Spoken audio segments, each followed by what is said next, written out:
তো একটা দল চুজ করেছি, যে দল চুজ করেছি আমি তো সে দল ছাড়বো না। আমার বিয়ে হয়ে গেছে ভাইয়া। বলি আমি আসলে পাগল মানুষ, আমার যখন যেটা ভালো লাগে আমি সেটাই করি।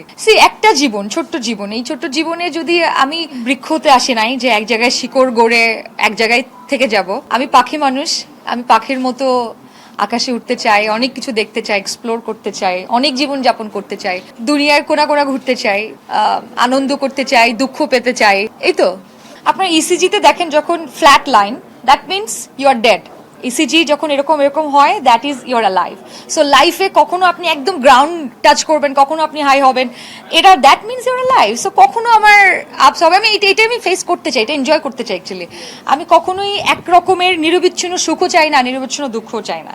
সো বাট আমাকে মানুষ ভালো অ্যাকসেপ্ট করেছে। আমি যদি দেখছি লাইক রাজনীতিতে তারা আমাকে মানুষ অ্যাপ্রিসিয়েট করে, এখনো বলে যে হ্যাঁ চমক, you can do it, why not. আমার মনে হয় রাজনীতি একটা কৃষকের ছেলে, আমাদের যে সংসদ সেখানে কিন্তু চায় যে একটা কৃষকের ছেলের ভয়েসও যাবে ওখানে।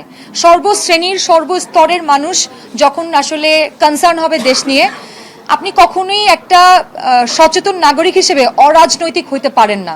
অনেকে বলে না যে আমি অরাজনৈতিক, I am very neutral. You can't. আপনি একটা আইডিয়াল সিটিজেন হিসেবে ইউ জাস্ট ক্যানট বি অরাজনৈতিক। সো ডেফিনেটলি আমার ওই কনসার্নটা আছে, আগেও ছিল। সেটার জন্য আমার অ্যাক্টিভ রাজনীতি করতে হবে না। আমি কখনো আমি একটি ধরেন আমি রাজনীতি করি না, বাট আমি রাজনীতি নিয়ে সচেতন এবং ভোকাল, এবং সেটা আমি সারা জীবনে থাকবো। হ্যাঁ, আমি তো একটা দল চুজ করেছি। সো ডেফিনেটলি যে দল চুজ করেছি আমি তো সে দল ছাড়বো না। পৃথিবী সুন্দর এই কারণেই, কারণ এখানে বিভিন্ন মতের, বিভিন্ন জাতের মানুষ আছে, তাই।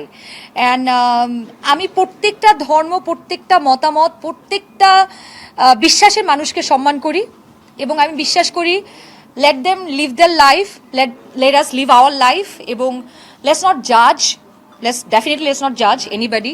And প্রথমত লালন, যদি লালনকে বলি, আমরা তো আসলে বাউলের দেশ, লালন আমাদের গর্ব।